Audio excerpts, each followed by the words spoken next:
Good morning to all of you. कैसे आप लोग? आज स्टार्ट करने जा रहे हैं जनरल साइंस के अंतर्गत जो हमने स्टार्ट किया था फिजिक्स के अंतर्गत। आज हम न्यू टॉपिक स्टार्ट करने जा रहे हैं, वेव्स एंड साउंड्स। बहुत इंपॉर्टेंट टॉपिक्स है। आप एग्जाम के पेपर उठा के देख लीजिए लास्ट ईयर के, चाहे वो आरआरबी एनटीपीसी के अंतर्गत हो या आरआरबी जेई के अंतर्गत हो या आरआरबी के अन्य एग्जाम, आप उठा के देख लीजिए, आपको वेव्स और साउंड्स में से 2 क्वेश्चन मिनिमम मिल ही जाते हैं एग्जाम में। देखिए, मैं आपको, जैसा मेरा पढ़ाने का तरीका है, मैं आपको कंसेप्ट बता के चलता हूँ और कंसेप्ट भी इस तरीके से बता के चलता हूँ कि ब्रीफ में आप कभी उसको भूलें ना, और कंसेप्ट के साथ साथ उसके जो भी क्वेश्चन बन सकते हैं उन क्वेश्चंस को भी कवर करते हुए चलता हूँ। बस एक काम कीजिए, आप कॉपी और पेन संग रखिए, जो भी मैं बोलता हूँ, जो भी समझाता हूँ उसको नोट करते जाइए, क्योंकि इससे आपको रिकॉल करने में आपको दिक्कत नहीं होगी। बहुत आसानी से रिकॉल कर सकते हो। और एग्जाम की दृष्टिगत रखते हुए जो संभावित क्वेश्चन नहीं बन सकते उनको भी संग की संग बोलता जाता हूँ, उसको भी नोट करते रहिए। चलिए स्टार्ट करते हैं। Waves and sound. देखिए, वेव्स एंड साउंड यानी तरंगे, है ना, और साउंड जानते हैं, ध्वनि, है ना। देखिए, वेव्स आपने देखा होगा, कभी पानी में पत्थर फेंकते हैं, तो जब पानी में पत्थर फेंकते हैं, जैसे पानी फेंकते हैं, तो इस तरीके से विक्षोभ सा बनता जाता है, आगे बढ़ता जाता है ना। ये इस तरीके से गोलाकार विक्षोभ सा आगे बढ़ता जाता है और वो मोशन करता है, यानी गति करता रहता है, और आगे एक निश्चित वेग से आगे बढ़ता जाता है। तो तरंग क्या होगी? एक तरह से विक्षोभ है। क्या है? विक्षोभ है, जो किसी भी माध्यम में एक निश्चित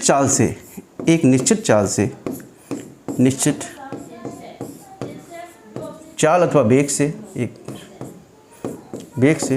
अथवा चाल से गति करते आगे बढ़ता जाता है।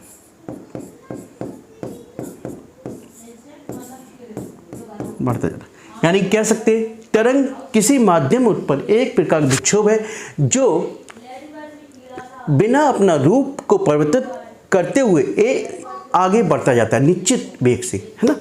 अब देखिए, तरंग के द्वारा जो ऊर्जा होती है, नोट कर लीजिए आप, जो ऊर्जा होती है उसका संचार होता है, यानी एक स्थान से दूसरे स्थान तक ऊर्जा का संचार होता है। नोट कर लिए, तरंग के लिए ये आवश्यक है, उसके अंतर्गत प्रत्यास्था व जड़त्व का गुण होना चाहिए। यानी प्रत्यास्था आप जानते हो, जैसे आपने देखा रबर, देखिए रबर, उसको हमने दबाएंगे और जैसे ही उसके ऊपर से बल हटा देंगे तो वो अपनी पुनः उसी स्थिति में पहुंच जाती है, यानी कि इलास्टिसिटी वो है, उसके अंदर गुण होना चाहिए। जड़त्व आप जानते हो, कोई वस्तु यदि स्थिर है तो वो स्थिर रहेगी जब तक कि उस पर बाह्य बल कार्य न करे, यानी कि दोनों ही कैरेक्टरिस्टिक उसके अंदर होनी ही चाहिए। तरंग के अंतर्गत यानी तरंग जो उत्पन्न होती है उसमें कई पार्टिकल्स होते हैं, लेकिन हर पार्टिकल का वेग अलग अलग होता है। वेग डिफर हो सकता है, वेग जो है हर पार्टिकल का अलग हो सकता है, लेकिन उसके जो विक्षोभ आ रहा है, उसका जो वेग होगा वो एक निश्चित होता है, कांस्टेंट रहता है। यानी सबका जो विक्षोभ का वेग एक कांस्टेंट, यानी कि नियत रहता है, यानी कि एक निश्चित होगा सबका, यानी कि हर पार्टिकल का अलग हो सकता है, लेकिन जो विक्षोभ है उसका वेग एक ही रहता है, ठीक है, कांस्टेंट। समझ में आ गया इतना? तो ये तो तरंग हो गई, वेव्स, है ना। अब वेव भी कई प्रकार की होती है, आपने देखा, मैकेनिकल वेव्स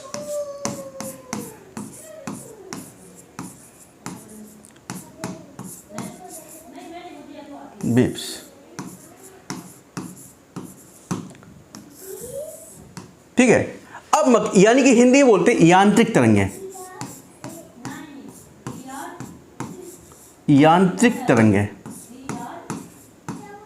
देखिए क्वेश्चन यहीं से पूछा जाता है। अब देखिए, यांत्रिक तरंगें कौन सी होती है? वे तरंगें जिनको माध्यम की आवश्यकता होती है। क्या? माध्यम की। माध्यम आपका ठोस हो सकता है, द्रव हो सकता है और गैस हो सकती है। यानी वे तरंगे जिनके लिए माध्यम की आवश्यकता होती है यांत्रिक तरंगें कहलाती हैं। अब यह भी दो प्रकार की होती है बेटा।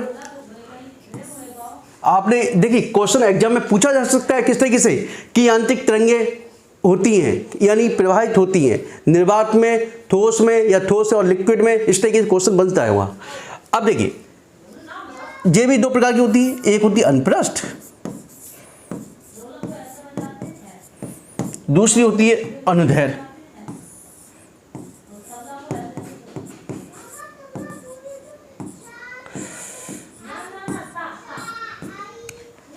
हिंदी बोलते हैं ट्रांसवर्स,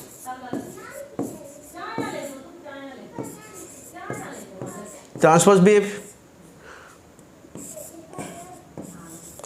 और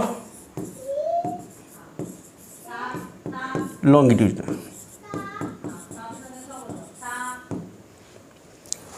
ठीक है, इतना। अब देखिए अनप्रस्थ तरंगों को देखते हैं हम। ठीक है,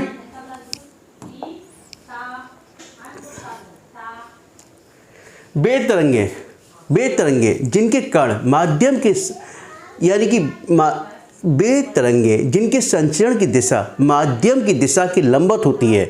देखिए आपने देखा एक रस्सी लीजिए, उसको किसी पानी में या किसी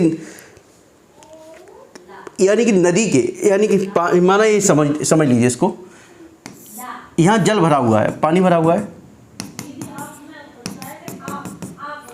यहाँ इस कोने पे आपने एक रस्सी पे बांधा और इस कोने पे आपने रस्सी बांधी। अब उस रस्सी को इस तरीके से वाइब्रेट कर रहे हैं हम, ठीक है, हिला रहे हैं।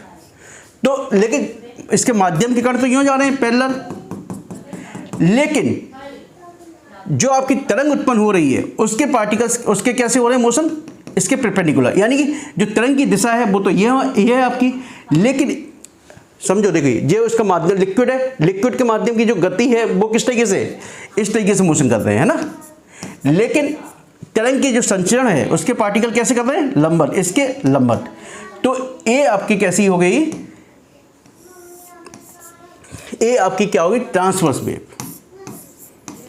अनप्रस्थ।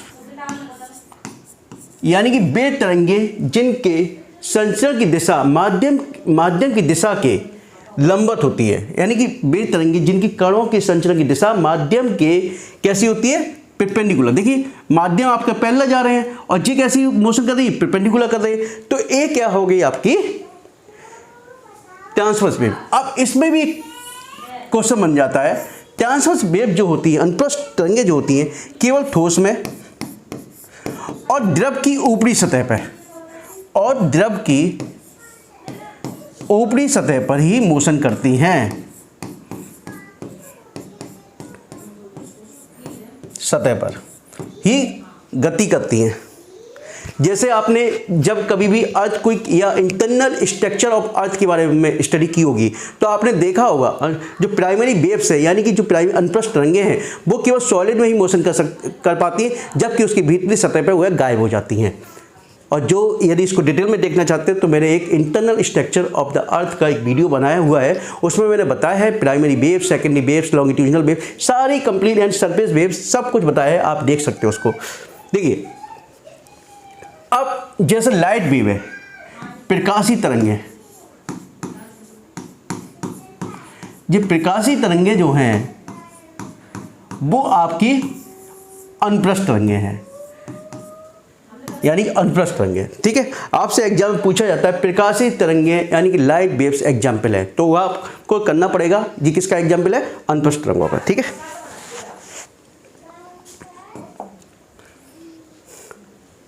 अब देखिए नेक्स्ट लॉन्गिट्यूडिनल।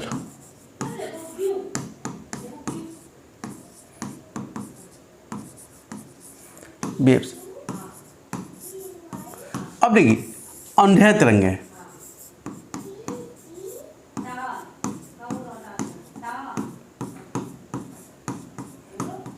ठीक है, अनुदैर्घ्य तरंगें जो हैं, अब देखिए स्प्रिंग लीजिए आप, स्प्रिंग को आप खींचिए, स्प्रिंग को खींचिए तो उसमें वाइब्रेशन होंगे। वाइब्रेशन जो होता है वो वाइब्रेशन कैसा होता है, यानी कि जिस डायरेक्शन माध्यम के पार्टिकल जा रहे हैं उसी डायरेक्शन में उसके वाइब्रेशन होते हैं। तो वाइब्रेशन स्प्रिंग के इस प्रकार से होते हैं, देखिए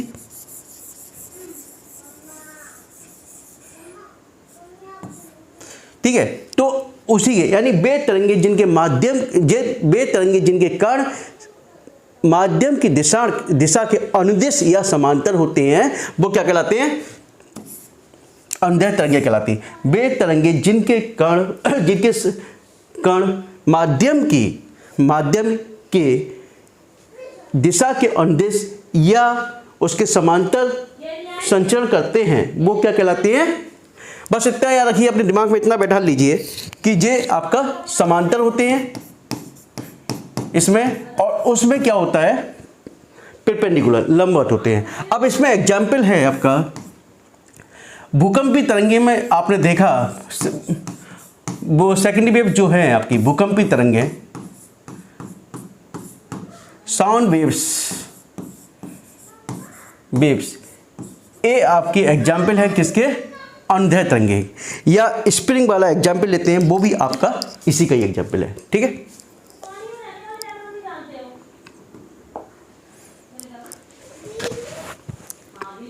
अब इसमें मैं इसके बाद एक आता है यानी कि अनुप्रस्थ तरंगे हो गया, अनुदैर्ध्य तरंगे हो गया।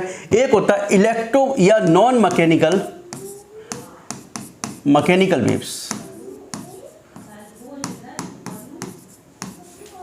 वेव्स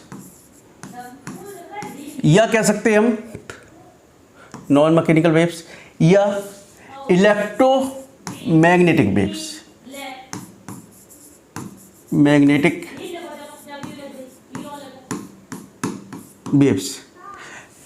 है ना,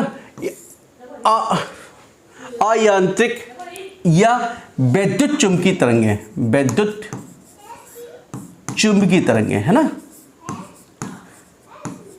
अच्छा, ट्रांसवर्स वेव में एक चीज मैं बताना भूल गया, वो सॉरी लॉन्गिट्यूडिनल वेव में एक बात बताना भूल गया, नोट कर लो कि ये ठोस, द्रव और गैस तीनों में मोशन करती हैं। यानी कि जो अनुदैर्ध्य तरंगे थी वो ठोस, लिक्विड और गैस तीनों में ही मोशन करती हैं, ठीक है, याद रखिए। अब इस वैद्युत चुंबकीय तरंगों के बारे में देखिए।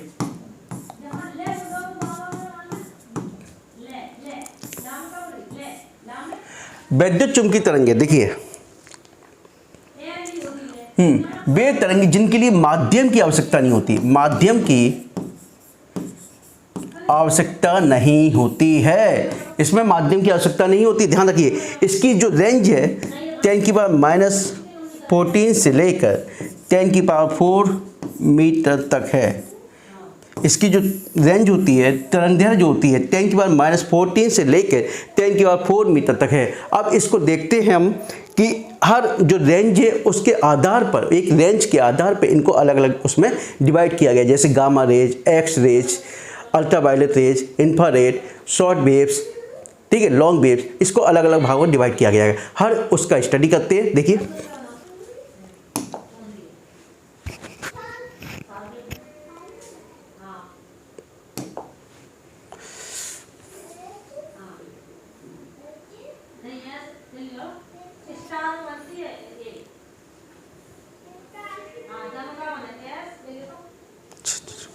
देखिए इसको अलग अलग उसमें रिवाइज, एक मिनट में देख लूँ रिकॉर्डिंग हो रही है नहीं हो रही, सही से क्लियर आ रहा है, ठीक है, क्लियर आ रहा है, ठीक है। अब देखिए इसको अलग अलग उसमें डिवाइड किया गया है। जैसे गामा रेज की जो खोज करता थे बैकरल महोदय जी थे, इसकी जो तरंगदैर्घ्य है 10⁻⁻14 से लेकर 10⁻⁻10, क्या है 10⁻⁻14 से लेकर 10⁻⁻10 मीटर तक है, ठीक है। यानी कि आपको इसकी तरंगदैर्घ्य के बारे में मालूम होना चाहिए, ठीक है। यदि इसको मालूम रटना नहीं है आपको, बस में क्रम याद रखना पड़ेगा। पहले क्रम याद रखोगे तो आपसे क्वेश्चन कैसे पूछा जाता है, कई बार ये पूछा जाता है एक तरंगदैर्घ्य के आधार पर इसको सीक्वेंस लगाइए, या इनकी वेदन क्षमता के आधार पर क्रम से लगाइए, या इनकी ऊर्जा के आधार पर क्रम से लगाइए। तो मैं आपको बता दूंगा किस तरीके से आपको क्वेश्चन करना होगा इसका, ठीक है। अब ये देखिए, इसकी वेदन क्षमता सबसे ज्यादा होती है, यानी कि इसकी वेदन क्षमता सबसे ज्यादा होती है, इसी कारण इसको नाभिकीय प्रयोग में और कृत्रिम रेडियो एक्टिव या रेडियोधर्मिता में इसका प्रयोग किया जाता है। यानी मेन चीज याद रखिए, इसकी वेदन क्षमता सर्वाधिक होती है गामा रेज की, और इसको हम नाभिकीय अपक्रिया के अंतर्गत इसका प्रयोग किया जाता है। एक्सरे आप जानते हो, जब शरीर के आंतरिक भागों का कुछ भी परीक्षण यानी कि जांच की जाती है तो उसके लिए हम किसका यूज करते हैं, एक्सरे का यूज करते हैं। और इसकी खोज जो की थी रोंजन ने की थी, और जे 10⁻⁻10 मीटर से 10⁻⁻8 मीटर तक है। इसका उपयोग चिकित्सा औद्योगिक क्षेत्र में किया जाता है, वही मैंने बताया आपको, है ना। तीसरा अल्ट्रावायलेट, इसकी खोज आपकी रिटर महोदय ने की थी, ठीक है, और इसकी रेंज है 10⁻⁻8 से 10⁻⁻7 तक, ठीक है। और इसका प्रयोग अल्ट्रावायलेट, देखिए अल्ट्रावायलेट रेज आप जानते हो कि जो ओजोन लेयर है अपनी, ओजोन लेयर क्या कर रही है, अल्ट्रावायलेट रेज को एब्जॉर्ब कर रही है। यदि अल्ट्रावायलेट रेज यदि अपनी जमीन पे यदि सभी आ जाएगा उसका भाग, तो फिर क्या होगा, स्किन कैंसर जैसी बीमारी हो सकती है। अब इसका प्रयोग किसमें किया जाता है, इसको प्रयोग मुख्य रूप से अल्ट्रावायलेट रेज इसका बैक्टीरिया को नष्ट करने में किया जाता है। बैक्टीरिया को नष्ट करने में सबसे बहुत इंपॉर्टेंट पूछ लिया जाता है कि इसका प्रयोग किस में किया जाता है, अल्ट्रावायलेट रेज का प्रयोग किस में किया जाता है, यानी कि बैक्टीरिया को नष्ट करने में और सिकाई करने में भी इसका प्रयोग किया जाता है। अब विजिबल रेडिएशन यानी दृश्य विकिरण, इसमें आपसे क्वेश्चन पूछ लिया जाता है। इसकी खोज न्यूटन महोदय ने की थी, और इसकी जो रेंज है वो याद रखनी पड़ेगी आपको, 3.9 × 10⁻⁷ मीटर से 7.8 × 10⁻⁷ मीटर तक, ठीक है। इससे हमें वस्तुएं दिखाई देती हैं। इंफ्रारेड रेडिएशन, इसके बाद इंफ्रारेड रेज 7.8 × 10⁻⁷ से 10⁻³ मीटर तक।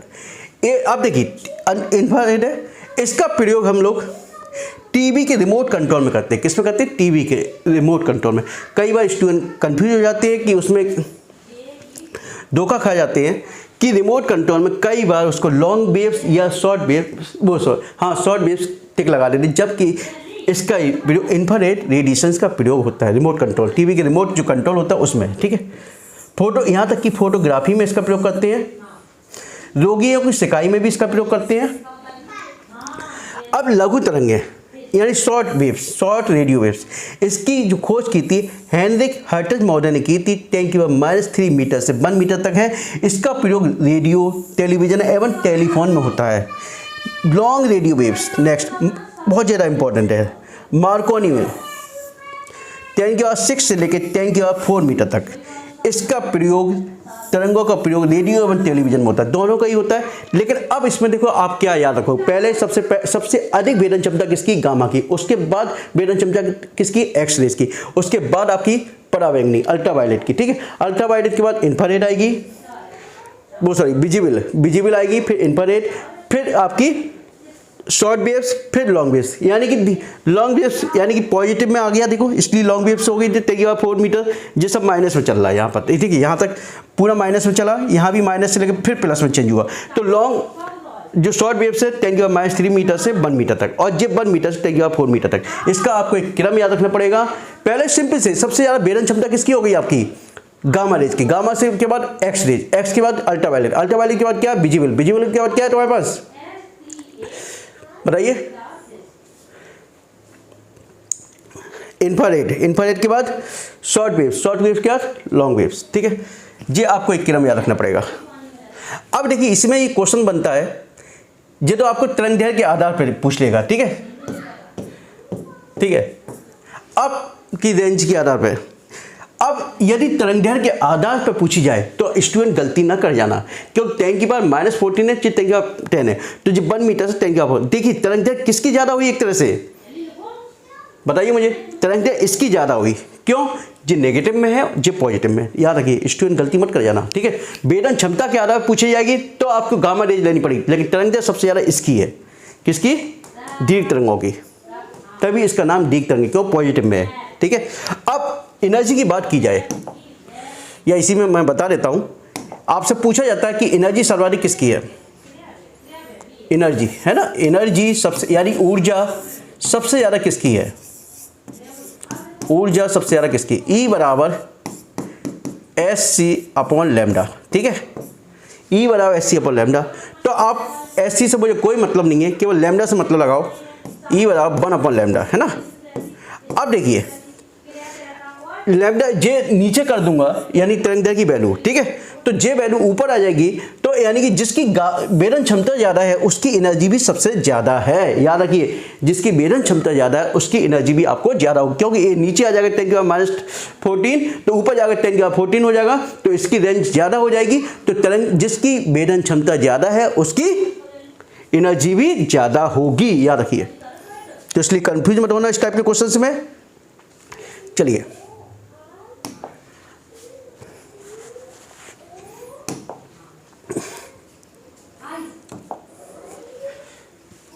नेक्स्ट टॉपिक, हाँ अब ये बता दूंगा आपको मैं, आवृत्ति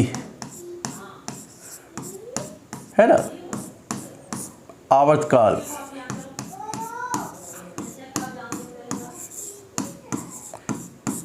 तरंग दैर्घ्य,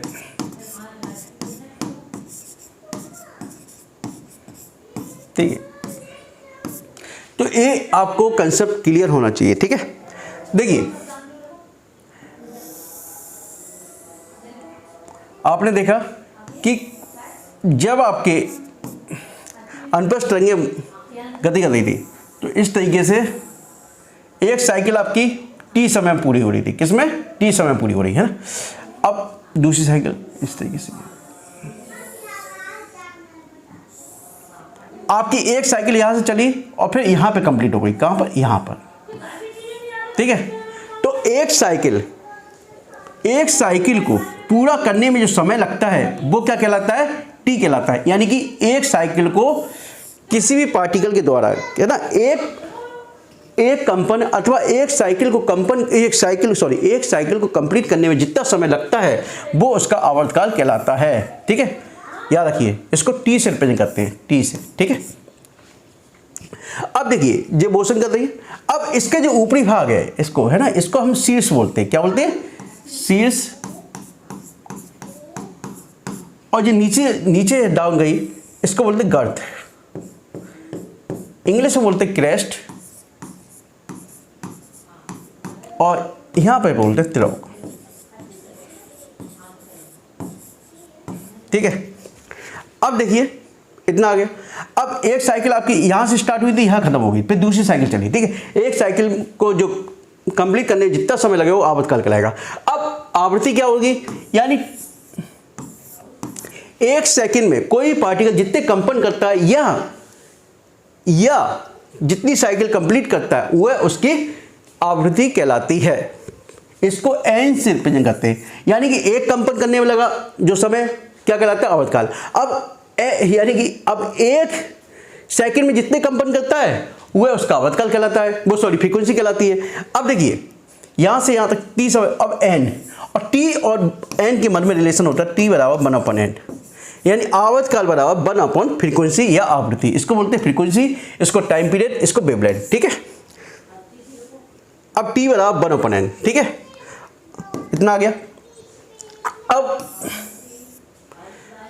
अब तरंग दैर्घ्य क्या हो गई, देखिए ये भी आपका शीर्ष और यहां भी आपका शीर्ष, ठीक है। इसको ऊपर बराबर ही जाएगा, है ना, मैंने इसे बना दिया इसको, सॉरी।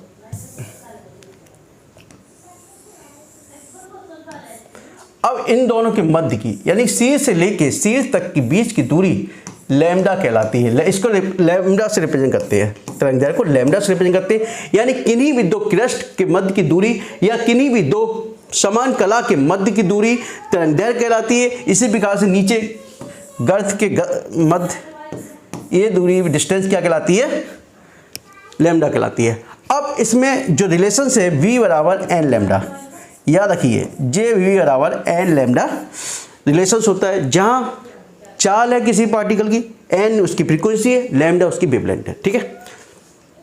नेक्स्ट टॉपिक आपका आता है ठीक है, ये आपको रिलेशन अपने दिमाग में बैठा रखना है क्योंकि इससे क्वेश्चन पूछे जाते हैं।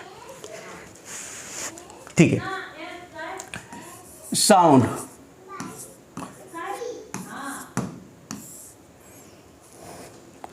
एक मिनट बस।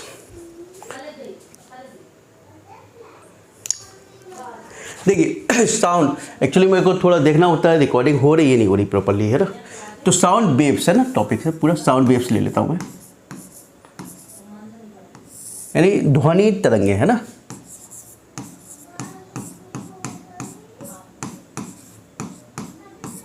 देखिए पहला तो ये कैसी तरंगे है, अनुदैर्ध्य तरंगे है। कैसी? अनुदैर्ध्य। ठीक है, अब मनुष्य के सुनने योग जो मनुष्य सुन सकता है 20 हर्ट्ज से लेकर 20,000 तक की हर्ट्ज की सुन सकता है। ठीक है, यानी मनुष्य जो सुन सकता है 20 हर्ट्ज से ऊपर होनी चाहिए और 20,000 हर्ट्ज से कम होनी चाहिए। ठीक है, इसी को बोलते हैं हम श्रव्य तरंगे। ठीक है, अब 20, अब इसके पहले वाली भी होंगी कुछ और इसके बाद वाली भी होंगी, है ना। इससे पहले वाली इंफ्रासोनिक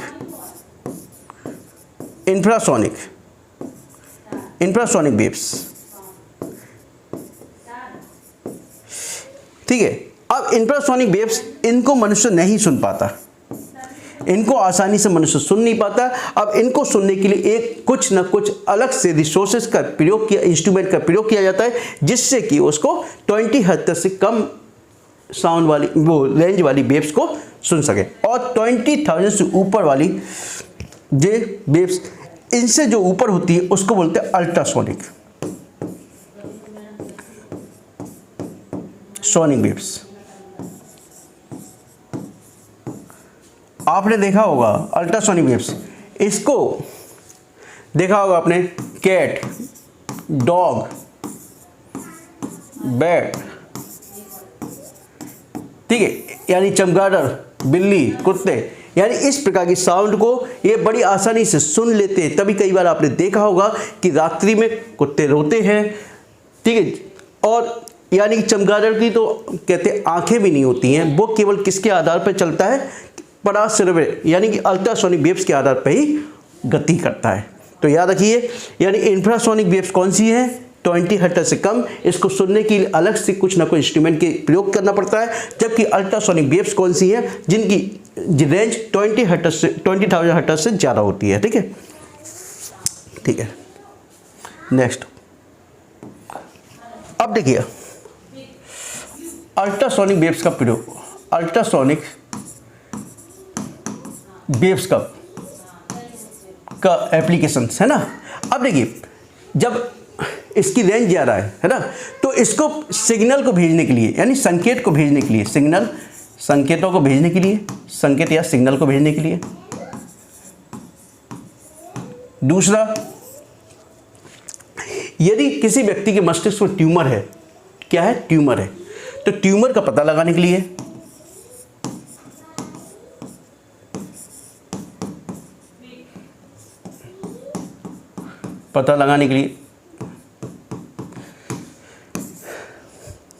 सबसे ज़्यादा इंपॉर्टेंट है समुद्र की गहराई को नापने के लिए, समुद्र की गहराई को नापने के लिए। कई बार एग्जाम पूछा गया, गहराई को मापने के लिए।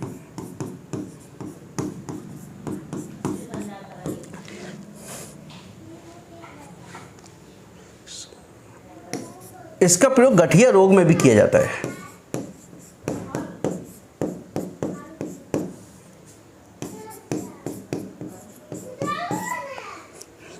ठीक है, अब एक क्वेश्चन पूछा जाता है, एक क्वेश्चन अक्सर ये पूछा जाता है कि साउंड यानी ध्वनि की स्पीड सर्वाधिक किस में है। तो इसमें एक क्रम याद रख लीजिए, सर्वाधिक स्पीड उसके एल्युमिनियम में है, उसके बाद उसकी स्पीड आपकी गिलास में, और गिलास के बाद आपकी आयरन में, आयरन के बाद आपकी ओशियन वाटर यानी समुद्री जल। ठीक है। तो यानी कि साउंड की स्पीड है, यानी कि साउंड की स्पीड, स्पीड ऑफ साउंड, यानी साउंड की स्पीड सर्वाधिक एल्युमिनियम में होगी, फिर ग्लास में, फिर आयरन में, ओसिन वाटर। तो एक क्रम आप दिमाग में याद रखिए। यदि कोई और डाउट्स है तो कृपया कमेंट्स उसमें लिख कर मुझसे पूछ सकते हैं। और वीडियो काफ़ी लंबा हो रहा है, इसलिए जो नेक्स्ट टॉपिक्स रह गए हैं वो नेक्स्ट उस पर वीडियो में अपलोड करेंगे, वीडियो में देखेंगे उसको, ठीक है। और जो स्टूडेंट पहली बार देख रहे हैं कृपया चैनल को सब्सक्राइब कीजिए और अधिक से अधिक शेयर कीजिए। Okay, thank you, good night.